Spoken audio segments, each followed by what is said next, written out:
Hey there, music freaks and neurology geeks. This week we're going to take a look at a phenomenon called musical hallucinations. What are musical hallucinations? In layman's terms, it's basically like a song that you got stuck in your head, and you have a lot less control about it, and it lasts a really long time. But technically speaking, a musical hallucination is a complex form of an auditory hallucination without an external stimulus. Basically, that means that somebody could be sitting in a room, they could be hearing music playing when in fact there is no actual music playing in reality. Musical hallucinations can be as simple as a continuous buzz, or be as intricate as a full-on symphony that you might hear. The tunes, though, are usually learned through childhood experiences. There isn't a whole lot understood about this phenomenon of musical hallucinations, though, mostly because it's only been really examined within the last 2 decades of research.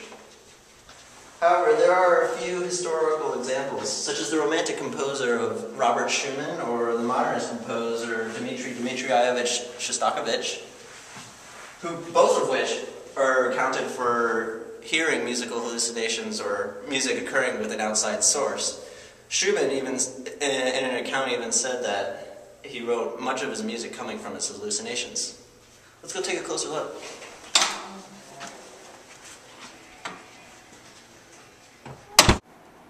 Here we have my roommate, Mike Gunson, and what are we listening to, Mike? Schumann Duet Waltz by Robert Schumann. Oh, cool. Alright, well, let's try it out on these headphones, and let's see. Can you hear it?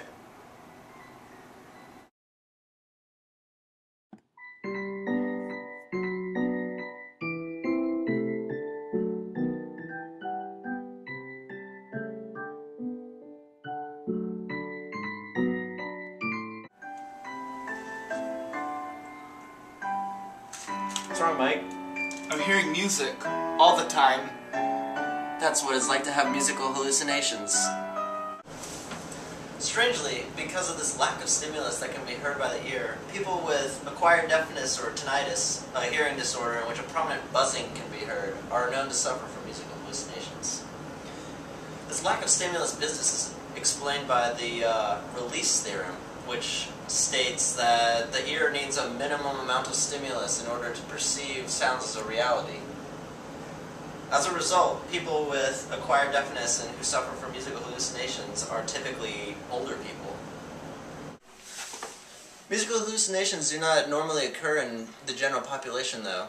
Some of the risk factors that have been identified as symptoms of musical hallucinations are advanced age, hearing disorders such as tinnitus, the female gender, neurological disorders such as epilepsy or brain lesions, or even schizophrenia, OCD, and some medications have been known to also induce musical hallucinations, such as tricyclic antidepressants or marijuana.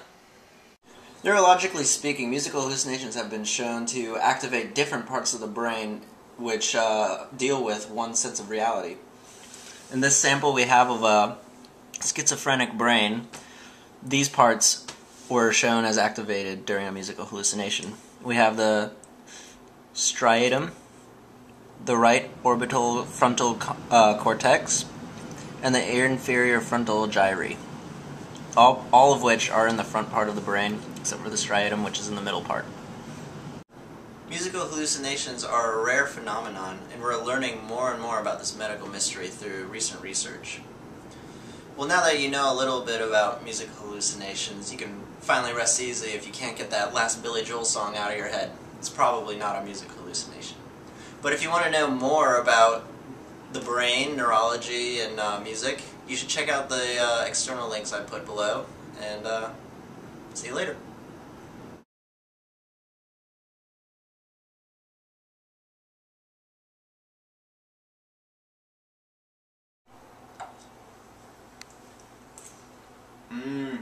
Right orbital frontal cortex.